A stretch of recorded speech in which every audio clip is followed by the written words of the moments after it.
2ನೇ ಅಧ್ಯಾಯದ 33ನೇ.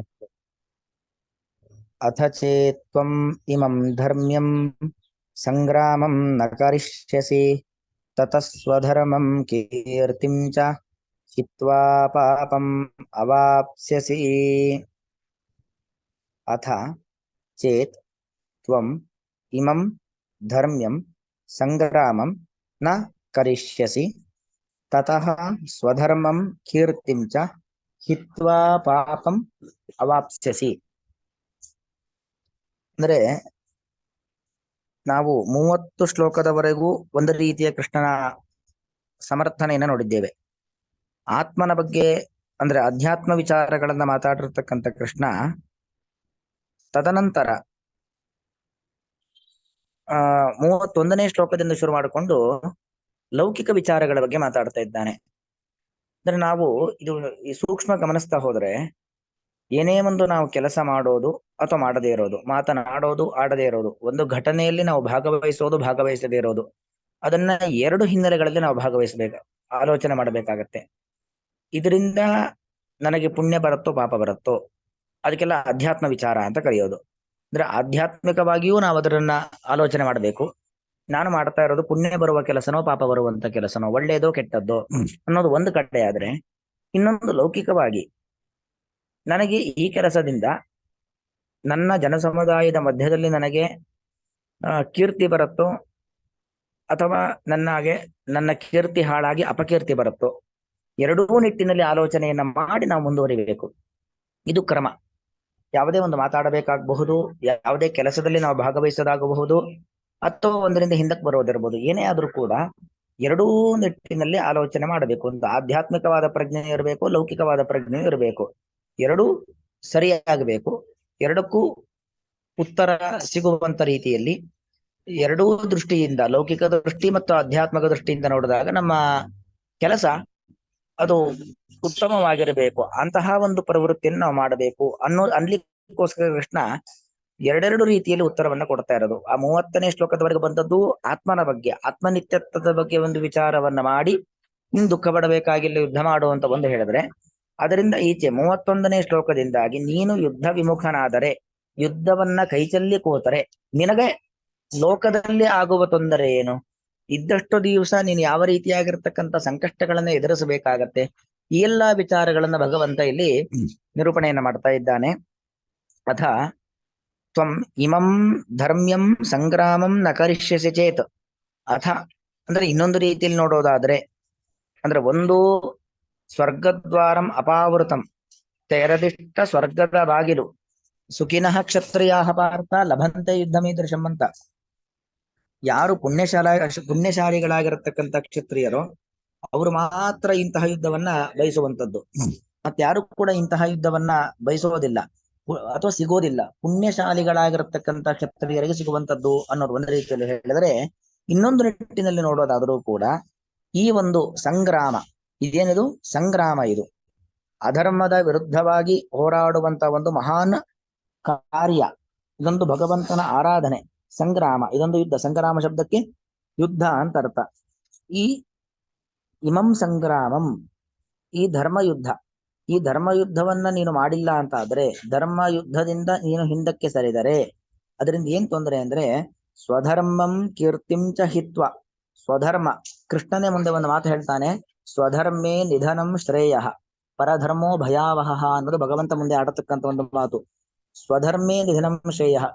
ಸ್ವಧರ್ಮ ಪ್ರತಿಯೊಬ್ಬ ವ್ಯಕ್ತಿಗೂ ಕೂಡ ಅವನವನ ಕುಲಧರ್ಮ ಅಂತ ಇರತ್ತೆ, ಅವನವನ ಸ್ವಧರ್ಮ ಅಂತ ಇರತ್ತೆ. ಅವನ ವರ್ಣಾಶ್ರಮಗಳಿಗೆ ಉಚಿತವಾದ ಒಂದು ಕೆಲಸ ಅಂತ ಇರತ್ತೆ. ಅದನ್ನ ಮಾಡಬೇಕು. ಅದು ಅವನ ಶ್ರೇಯಸ್ಸಿಗೆ ಕಾರಣವಾದದ್ದು. ಶ್ರೇಯಸ್ಸು ಅಂದ್ರೆ ಆಧ್ಯಾತ್ಮಿಕ ಸಂಪತ್ತು. ಆಧ್ಯಾತ್ಮಿಕ ಸಂಪತ್ತು ಅಂದ್ರೆ ಮರಣ ನಂತರದಲ್ಲಿ ನಮಗೆ ಆಗುವಂತ ಶ್ರೇಯಸ್ಸು, ನಮಗೆ ಸಿಗುವಂತ ಸತ್ ಲೋಕಗಳು, ಉತ್ತಮವಾದ ಲೋಕಗಳು, ಅದಕ್ಕೆ ಶ್ರೇಯಸ್ಸು ಅಂತ ಕರೆಯೋದು. ಇನ್ನೊಂದು, ಬದುಕಿದ್ದಿಷ್ಟು ದಿವಸ ನಾವು ಮಾಡುವಂತ ಕೆಲಸದಿಂದ ನಮಗೆ ಬರಬೇಕು, ಕೀರ್ತಿ ಬರಬೇಕು. 4 ಜನ ನಮ್ಮ ಕೆಲಸವನ್ನ ನಾವು ಬದುಕಿರುವವರೆಗೂ, ನಮ್ಮ ಬದುಕು ಕಳೆದ ನಂತರವು ನಮ್ಮನ್ನ ನೆನಪಿಸಿಕೊಳ್ಳುವಂತೆ ಇರಬೇಕು ನಮ್ಮ ಕೆಲಸ, ನಮ್ಮ ಪ್ರವೃತ್ತಿ, ನಮ್ಮ ಮಾತುಕತೆಗಳು ಅಲ್ವಾ. ಈಗ ನೋಡಿ, ನೀನು ಯುದ್ಧವನ್ನ ಮಾಡಿ ಅಧರ್ಮ ನಾಶ ಮಾಡಿ ಧರ್ಮ ಸ್ಥಾಪನೆ ಮಾಡದೆ ಅಂದ್ರೆ ನಿನಗೇನಾಗತ್ತೆ, ಉತ್ತಮವಾದ ಸ್ವರ್ಗಾದಿ ಲೋಕಗಳು ನಿನಗೆ ಪ್ರಾಪ್ತವಾಗತ್ತೆ. ಯಾಕಂದ್ರೆ ಅಪಾವೃತಂ ಸ್ವರ್ಗದ್ವಾರಂ, ಉತ್ತರ ಕೊಟ್ಬಿಟ್ಟಿದ್ದಾನೆ ಕೃಷ್ಣ. ಅದು ತೆರೆದಿಟ್ಟ ಸ್ವರ್ಗದ ಬಾಗಿಲು ಧರ್ಮ ಯುದ್ಧ ಎಂಬುವಂಥದ್ದು. ಅಷ್ಟು ಮಾತ್ರ ಅಲ್ಲ, ಅಧಾರ್ಮಿಕರಾದ ದುರ್ಯೋಧನ ದುಶ್ಯಾಸನಾದಿಗಳನ್ನ ಕೊಂದು ದೇಶದಲ್ಲಿ ಸುಭದ್ರತೆಯನ್ನ ಸ್ಥಾಪನೆ ಮಾಡಿದ್ದಾನೆ ಅರ್ಜುನ ಎಂತಕ್ಕಂಥ ಕೀರ್ತಿಗೆ ನೀನು ಭಾಜನನಾಗ್ತೀಯ. ಈ ವಂಶ ಭರತ ವಂಶ ಅದು ಎಂದೆಂದಿಗೂ ಕೂಡ ಪ್ರಜಾಪಾಲನ ತತ್ಪರ, ಪ್ರಜಾ ಪರಿಪಾಲನೆಯಲ್ಲಿ ಆಸಕ್ತವಾಗಿರತಕ್ಕಂಥ ವಂಶ. ಆ ವಂಶದ ಕುಡಿಯಾಗಿರತಕ್ಕಂಥ ಅರ್ಜುನ ಆ ವಂಶಕ್ಕೆ ಅಪಕೀರ್ತಿ ತರ್ತಕ್ಕಂಥ ಕೆಲಸವನ್ನ ಮಾಡಿಲ್ಲ. ಪ್ರಜಾ ಸಂರಕ್ಷಣೆಗೋಸ್ಕರವಾಗಿ ತನ್ನ ಪ್ರಾಣವನ್ನ ಒತ್ತೆ ಇಟ್ಟು ಹೋರಾಟ ಮಾಡ್ದ ಅಂತ ನೀನು ಬದುಕಿದ್ದಷ್ಟು ಕಾಲ, ನಿನ್ನ ಬದುಕಿನ ನಂತರದಲ್ಲೂ ಕೂಡ ಜನ ನಿನ್ನ ಬಗ್ಗೆ ಒಳ್ಳೆ ಮಾತನಾಡ್ತಾರೆ. ಅದೇ ನೀನು ಒಂದ್ ವೇಳೆ ಯುದ್ಧ ವಿಮುಖನಾದ್ರೆ ಏನಾಯ್ತು, ಸ್ವರ್ಗದ ಬಾಗಿಲು ಮುಚ್ಚಿಕೊಳ್ತು ಅಲ್ವಾ? ಧರ್ಮ ಯುದ್ಧ ತೆರೆದ ಸ್ವರ್ಗದ ಬಾಗಿಲಾದ್ರೆ ಧರ್ಮ ಯುದ್ಧದಿಂದ ನೀನು ಹಿಂದಕ್ಕೆ ಸರಿಯೋದು ಮುಚ್ಚಿಟ್ಟ ಸ್ವರ್ಗದ ಬಾಗಿಲು. ಅಂದ್ರೆ ನಿನಗೆ ಒಳ್ಳೆಯ ಲೋಕಗಳು ಪ್ರಾಪ್ತವಾಗೋದಿಲ್ಲ. ಶ್ರೇಯ ಹಿತ್ವ, ಶ್ರೇಯಸ್ಸಿಂದ ದೂರವಾಗ್ತೀಯ. ಶ್ರೇಯಸ್ಸು ಅಂದ್ರೆ ಮರಣಾನಂತರದಲ್ಲಿ ಸಿಗುವಂತ ಸ್ವರ್ಗ, ಮೋಕ್ಷ, ಇವೆಲ್ಲ ಲೋಕಗಳಿಗೆ ಶ್ರೇಯಸ್ಸು ಅಂತ ಕರೆಯೋದು.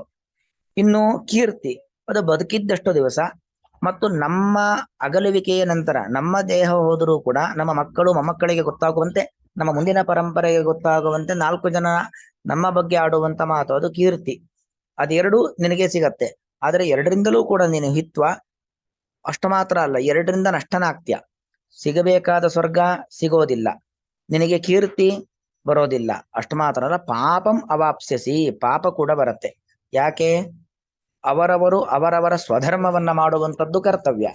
ಆದರೆ ಸ್ವಧರ್ಮ ಭ್ರಷ್ಟನಾದೆ ನೀನು ಅಂತ ಆದ್ರೆ ನಿನಗೇನಾಗತ್ತೆ, ಮಾಡಬೇಕಾದ ಕೆಲಸವನ್ನ ಮಾಡಿಲ್ಲ ಅಂತ ಆದಾಗ ಏನಾಗತ್ತೆ, ಅದೊಂದು ಪಾಪ ಅಲ್ವಾ? ಪ್ರತಿಯೊಬ್ಬ ವ್ಯಕ್ತಿಯೂ ಅಷ್ಟೇ, ಯಾವುದೋ ಒಂದು ಕೆಲಸವನ್ನ ಮಾಡಿಲ್ಲ ಅಂದ್ರೆ ಪಾಪ ಬರೋದಿಲ್ಲ. ಅವನ ಜವಾಬ್ದಾರಿಯನ್ನ ನಿರ್ವಹಣೆ ಮಾಡಿಲ್ಲ ಅಂದ್ರೆ ಮಾತ್ರ ತಪ್ಪು. ಈಗ ಒಬ್ಬ ಕಾವಲುಗಾರ ಆಫೀಸ್ ಒಳಗಡೆ ಕೆಲಸವನ್ನ ಮಾಡಿಲ್ಲ ಅಂದ್ರೆ ಅವನಿಗೆ ಶಿಕ್ಷೆ ಇಲ್ಲ, ಅದು ಅವನಿಗೆ ಸಂಬಂಧ ಪಡದೇ ಇರತಕ್ಕಂಥ ವಿಚಾರ. ಸರಿಯಾಗಿ ಕಾವಲು ಕಾಯಲಿಲ್ಲ ಅಂದ್ರೆ ಅವನಿಗೆ ಶಿಕ್ಷೆ ಅಲ್ವಾ? ಹಾಗೆ ಪ್ರತಿಯೊಬ್ಬನಿಗೂ ಕೂಡ ಅವನದ್ದೇ ಆಗಿರತಕ್ಕಂತಹ ಜವಾಬ್ದಾರಿಗಳು ಅಂತ ಇರುತ್ತೆ. ಅದನ್ನ ನಿರ್ವಹಣೆ ಮಾಡಿಲ್ಲ ಅಂದ್ರೆ ಪಾಪ. ಕ್ಷತ್ರಿಯನಾಗಿರುವಂತ ನಿನ್ನ ಜವಾಬ್ದಾರಿ ಏನು? ಅಧರ್ಮದ ವಿರುದ್ಧವಾಗಿ ಹೋರಾಡುವಂಥದ್ದು ಕ್ಷತ್ರಿಯನಾಗಿರುವಂತ ನಿನ್ನ ಜವಾಬ್ದಾರಿ. ಆ ಒಂದು ಕೆಲಸದಲ್ಲಿ ನೀನು ಸರಿಯಾಗಿ ಭಾಗಿಯಾಗಿಲ್ಲ ಅಂತ ಆದ್ರೆ ನಿನಗೆ ಪಾಪವಾಗತ್ತೆ. ಅಲ್ಲಿಗೆ ಸಿಗಬೇಕಾದ ಉತ್ತಮ ಲೋಕ, ಅದರಿಂದ ವಂಚಿತನಾಗ್ತೀಯ. ಲೋಕದಲ್ಲಿ ನಿನಗಿರುವಂತ ಕೀರ್ತಿ ಅದನ್ನ ನಾಶ ಮಾಡಿಕೊಳ್ತೀಯ. ಕೀರ್ತಿಂ ಹಿತ್ವ, ಹಿತ್ವ ಅಂದ್ರೆ ಅದನ್ನ ಕೊಂದು ಅಂತ ಅರ್ಥ. ಕೀರ್ತಿಯನ್ನ ಬಿಟ್ಟು, ಕೀರ್ತಿಯನ್ನ ತ್ಯಾಗ ಮಾಡಿ. ಇಷ್ಟೊತ್ತು ಅರ್ಜುನ ಅಂದ್ರೆ ಸವ್ಯಸಾಚಿ, ಧನಂಜಯ, ಬಾರಿ ಬಾರಿ ಒಂದು ಬಿರುದುಗಳನ್ನೆಲ್ಲ ಪಡೆದು ಬಿಟ್ಟಿದ್ದಾನೆ. ದ್ರೋಣಾಚಾರ್ಯರ ಅಪ್ರಥಮ ಶಿಷ್ಯ, ಕೃಷ್ಣನ ನೆಚ್ಚಿನ ಶಿಷ್ಯ, ಈ ತರ ಅನೇಕ ಹೊಗಳಿಕೆಗೆ ಪಾತ್ರನಾಗಿದ್ದಾನೆ. ಅನೇಕ ರಾಜರ ಎದುರಿಗೆ ಅವನು ಗೆದ್ದು ಬೀಗಿದ್ದಾನೆ ಅರ್ಜುನ. ಆದ್ರೆ ಆ ಕೀರ್ತಿ ಎಲ್ಲವೂ ಕೂಡ ಏನಾಗತ್ತೆ, ಕುಂಬಾರನಿಗೆ ವರುಷ, ದೊಣ್ಣೆಗೆ ನಿಮಿಷ ಅನ್ನೋ ರೀತಿಯಲ್ಲಿ ಈ ಒಂದು ಯುದ್ಧದಿಂದ ನೀನು ವಿಮುಖನಾದೆ ಅಂತ ಆದ್ರೆ ಎಲ್ಲಾ ಕೀರ್ತಿಗಳಿಂದ ನೀನು ದೂರನಾಗ್ತೀಯಾ. ಇಂತಹ ಯುದ್ಧ ನಿನಗೆ ಬೇಕಾ? ಇಂತಹ ಯುದ್ಧದಿಂದ ದೂರ ಸರಿಬೇಕಾ? ನೀನು ಬೇಡ, ನೀನು ನಿನ್ನ ಪಾಲಿನ ಕರ್ತವ್ಯವನ್ನ ಮಾಡು ಎಂಬ ಸಂದೇಶವನ್ನ ಕೊಡ್ಲಿಕ್ಕೋಸ್ಕರವಾಗಿ ಕೃಷ್ಣ ಈ ರೀತಿಯ ಮಾತುಗಳನ್ನು ಆಡ್ತಾ ಇದ್ದಾನೆ. ಅಥ, ಇನ್ನೊಂದು ರೀತಿಯಲ್ಲೂ ನಾವು ಗಮನಿಸುವುದಾದರೆ, ಇನ್ನೊಂದು ರೀತಿಯಲ್ಲಿ ಅಥ ಅಂತ ಶುರುವಾಯಿತು ಅಂದ್ರೆ ಇನ್ನು ಒಂದೇ ವಿಚಾರವನ್ನ ಮತ್ತೊಂದು ರೀತಿಯಲ್ಲಿ ಗಮನಿಸುವಂಥದ್ದು ನೋಡುವುದಾದರೆ, ತ್ವಂ ನೀನು ಇಮಂ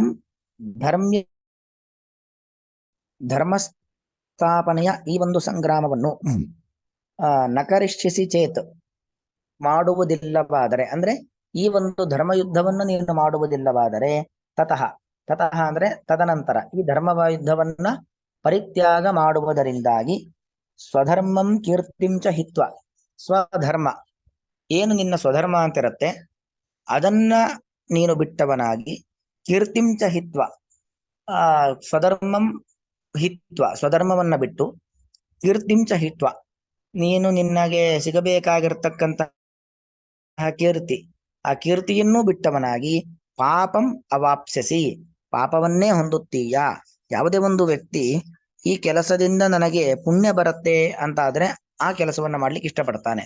ಈ ಕೆಲಸದಿಂದ ನನಗೆ ಪಾಪ ಬರುತ್ತೆ ಅಂದ್ರೆ ಆ ಕೆಲಸವನ್ನ ಮಾಡ್ಬೇಕು ಅಂತ ಯಾರು ಇಷ್ಟಪಡೋದಿಲ್ಲ. ಈಗ ನೀನೇ ಹೇಳು, ಯುದ್ಧ ಮಾಡೋದ್ರಿಂದ ಅಪಾವೃತಂ ಸ್ವರ್ಗದ್ವಾರಂ, ತೆರೆದಿಟ್ಟ ಸ್ವರ್ಗದ ಬಾಗಿಲು ಅಂದ್ರೆ ಧರ್ಮಯುದ್ಧ ಎಂಬುದು ಸ್ವರ್ಗದ ಒಂದು ಬುನಾದಿ. ಸ್ವರ್ಗವನ್ನ ಪಡಲಿಕ್ಕೆ ಬೇಕಾದಂತಹ ಒಂದು ದಾರಿ ನಿರ್ಮಾಣವಾಗುವಂಥದ್ದು. ಅದೇ ಧರ್ಮಯುದ್ಧದಿಂದ ವಿಮುಖನಾಗುವಂಥದ್ದು ಅದು ಸ್ವರ್ಗದಿಂದ ನಾವು ದೂರವಾಗುವಂಥದ್ದು. ಕೀರ್ತಿಗೆ ಹತ್ತಿರ ಆಗ್ಬೇಕು ನಾವು, ಆದ್ರೆ ಅಪಕೀರ್ತಿ ಬರುವಂಥದ್ದು. ಹಾಗಾಗಿ ಇಂತಹ ಕೆಲಸದಲ್ಲಿ ನೀನು ಪ್ರವೇಶವನ್ನ ಮಾಡಬೇಡ, ನೀನು ನಿನ್ನ ಪಾಲಿನ ಕರ್ತವ್ಯವನ್ನ ಮಾಡು ಎಂಬುದಾಗಿ ಹೇಳ್ತಾ ಇದ್ದಾನೆ. ಅಥ ಚೇತ್ ತ್ವಮಿಮಂ ಧರ್ಮ್ಯಂ ಸಂಗ್ರಾಮಂ ನ ಕರಿಷ್ಯಸಿ ತತಸ್ವಧರ್ಮಂ ಕೀರ್ತಿಂ ಚ ಹಿತ್ವಾ ಪಾಪಂ ಅವಾ